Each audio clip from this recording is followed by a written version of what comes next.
I'm meteorologist Rich Luderman. How about another round of snow late tonight into tomorrow morning? We'll talk about how much and is there any warm-up in sight? All coming up just ahead. Residents of the Leland are being forced out in less than 48 hours. They got a notice the day after Thanksgiving. I'm Brandon Hudson. What the city says the owner didn't do that's making this all happen. A lot of people here in Leland Township upset about that data center. I'm Lauren Edwards, coming up with what you need to know. Working for you. This is Fox 2 News at 5. It is a frigid start to the week that'll only get colder, and more snow is in the forecast for Metro Detroit.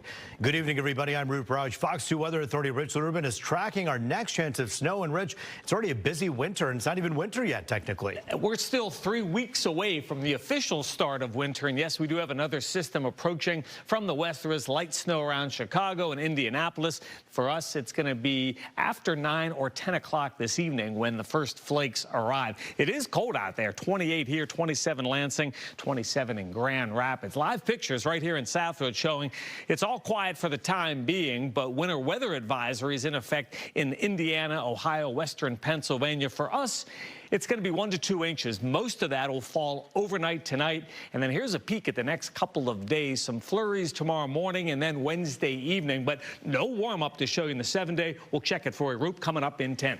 All right, Rich, thank you. Well, dozens of tenants at a Detroit apartment building left without a place to live in the weather that Rich just talked about after management tells them they've got to move out. The building set to shut down on Wednesday because their owner failed to pay the bills on time. Fox 2's Brandon Hudson joins us live in downtown Detroit with reaction. And Brandon, you just heard Rich say it's about to get colder. No good time to be out of a home, but this is awful. Yeah, this is adding insult to injury here. So far we have not seen anyone moving out with bags or boxes in the short time we've been here, but people got the letter to move out the day after Thanksgiving. So here we are on the coldest week of the year, and residents have about 48 hours to find another place to live. We have been in contact with the city of Detroit because we want to know how this is happening so suddenly and where are the residents going to get some help. So here's the deal. We did find out from the city that the Leland's owners have delinquent payments to DTE. So the utility company is shutting the power down in the building, meaning people can't live here. Coincidentally, this apartment building's neighbor is DTE. The video shows you just how close the two properties are together. Now, it was quiet when we first stopped by this afternoon, and inside we saw several employees from the city possibly looking to help some residents, but they didn't talk to us, or they couldn't talk to us. And this building also houses the Leland City Club, which is a nightclub that's been around for more than 40 years. They just had an after party on Saturday, and they're asking for help on their Instagram account. Now, we also met a longtime resident, Anthony Howard. He came here to the Leland with a tube still attached to him from his most recent hospital stay. I've been here for 15, 20 years. And so this is my house, you know. I have a lot of furniture and wonderful things in my apartment. So I'm having to totally uproot in such a short notice. It's just, it's inhumane. It just, a sad thing, you know. Sometimes it brings me to tears. How are you feeling? Because you said you've been in the hospital a couple of times. So how are you feeling right now? Well, you know, I'm tired, but you know, it's just me. So I have to do what I have to do. That way I can stay with you. Yeah. All right, so after talking with the city of Detroit, we learned that the building's owners have had problems before, and I want you to look at this. Back in August, the city's law department filed a motion to reopen a public nuisance case against the Leland for failure to make emergency repairs. Then on November 3rd, the owners filed for bankruptcy. Last Monday, a judge requested that those emergency repairs be made, and today, December 1st, the city was allowed to help residents find a place to stay, which brings us to a statement from the city of Detroit. It said in part, quote, "The Housing and Revitalization Department will be assisting residents with diversion and also standing up the standby shelter for any households without a diversion option if and when the utilities are shut off. Now, I do want to show you this again. We showed you this in the video, but to see how close DTE is, it is right over my shoulder right here. That's DTE. This is the Leland, and I want you to look up. You see how large this high-rise is. Only 35 occupied apartments, 31 residents, and the city has contact information for only 19 of them. Reporting live out here in the downtown Detroit, I'm Brandon Hudson, Fox 2 News. Roop, I'll send it back to you in the studio. Yeah, I mean, kind of doing the math there. You're saying there's roughly close to a dozen people that they have not been able to get a hold of. If any of those people are watching right now, is there a number they can call? Is there someone they can contact to try to get help, the kind of help that the other folks are getting? So the city has been putting flyers out. Hopefully, if you know someone who lives at the Leland, hasn't gotten in contact with anybody, you're able to tell them this. They haven't left a number yet, but we can try to get a number. We'll send it to you. We'll get more information, and we'll put it on our website, fox2detroit.com. Yeah, certainly important information. What a terrible thing to have to go to. Hey, thank you, Brandon Hudson, for that live report. Appreciate you. A controversial data center project in Saline Township continues to face opposition. The latest from a group of residents protesting today on cold street corners. Let's get live to Fox News' Lauren Edwards in Saline with more on their demonstration. Lauren. Roop, I love that you said cold street corners, because that's exactly what it is out here in downtown Saline. We've got protesters not only on the corner behind me, but across the street as well. Some even, they're heading down a few blocks just to hear a few speakers talk about the next actionable steps. But let's get into all the details of what you need to know, because there's a lot that built up to even this moment out here. Now, the demonstration has started at 4 and is still going on for just a little bit. It's a $7 billion data center project, which is a part of Stargate, which is by OpenAI, Related Digital, and the tech firm Oracle. And it's to be built over 575 acres, they say, of farmland here in Saline Township, which developers say, that they say that this is going to bring tax revenue and hundreds, maybe even thousands of jobs. But opposers, they're feeling differently, fearing higher utility bills, pollution, among other concerns. Now, you may remember this project was initially shot down by the township, but they were then sued by project developers, Related Digital, and the property owners. Then after that, though, the project was greenlit. Today, some local residents are just hoping to simply get their voices heard. The goal of this particular protest is to not let DTE have a secret deal and avoid public scrutiny over the data center in Saline Township. It's going to raise all our rates if this thing goes through. And it's not just a Saline Township problem. There's proposed data centers in Howell, Ypsi Township, Augusta Township, Lowell, Dundee. It's everywhere. All our rates are going to go up.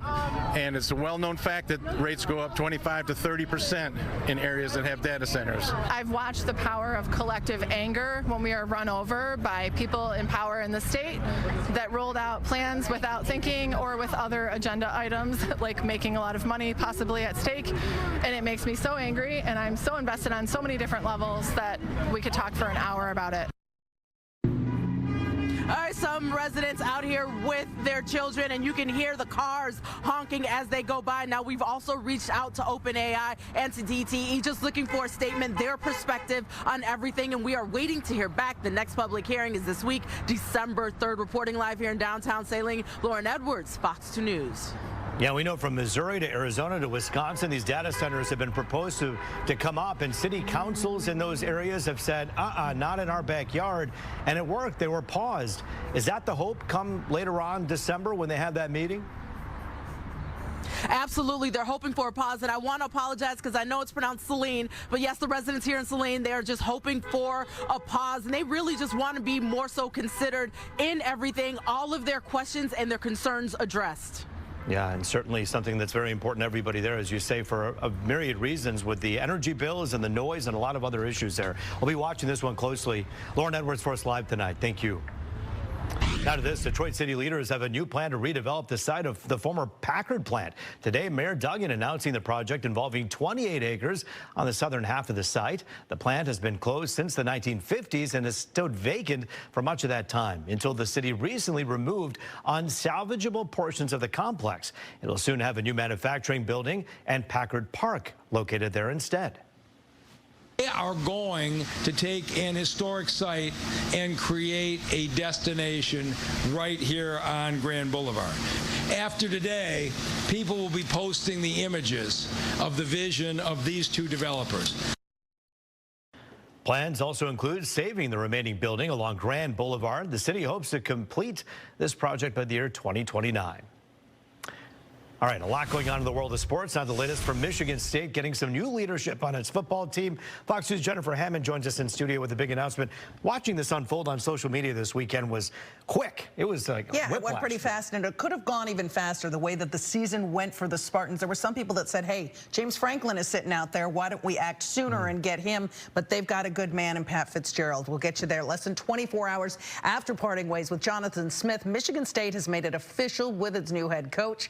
Reports say that Pat Fitzgerald has signed a 5-year deal to become the next head coach of the Spartans. The former Northwestern coach replaces Smith, who was fired Sunday after a win over Maryland capped a disappointing 4-8 season. The 50-year-old Fitzgerald, who will be introduced in East Lansing on Tuesday, had an overall record of 110 and 101 in 17 seasons in Evanston. He holds the record for most wins in program history. He took the Wildcats to 10 bowl games with a 5-5 record. Smith, meanwhile, who went 9-15 in 2 seasons, is due more than $30 million, according to his terms of that 7-year contract. Of course, we will have much more for you coming up a little bit later in the sports segment at 5:40. But a great hire for them. Pat Fitzgerald is a well-liked guy. He was a very good coach at Northwestern. He just ran into some rough years, but hopefully this is the right fit for the Spartans because they really need to get back on track. It's such a strange football dynamic right now. It really is all across the board. Well, there's 30 million reasons for him to get it right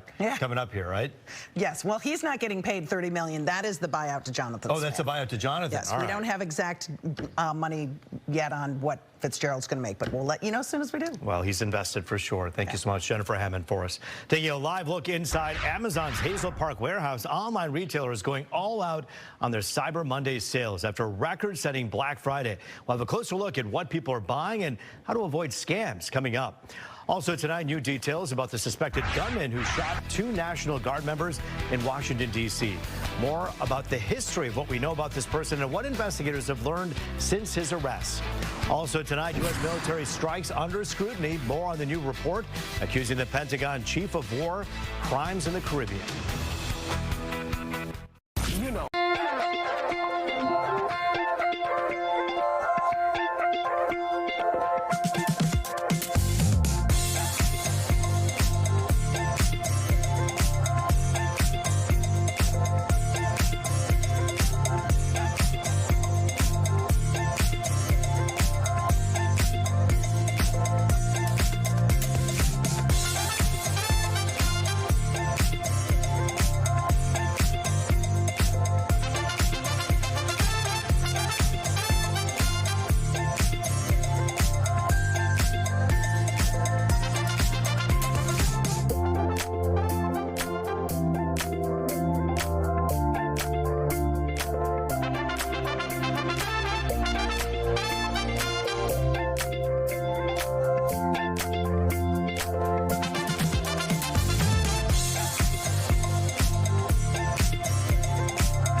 A National Guardsman continues to fight for his life after last week's shooting in Washington, D.C.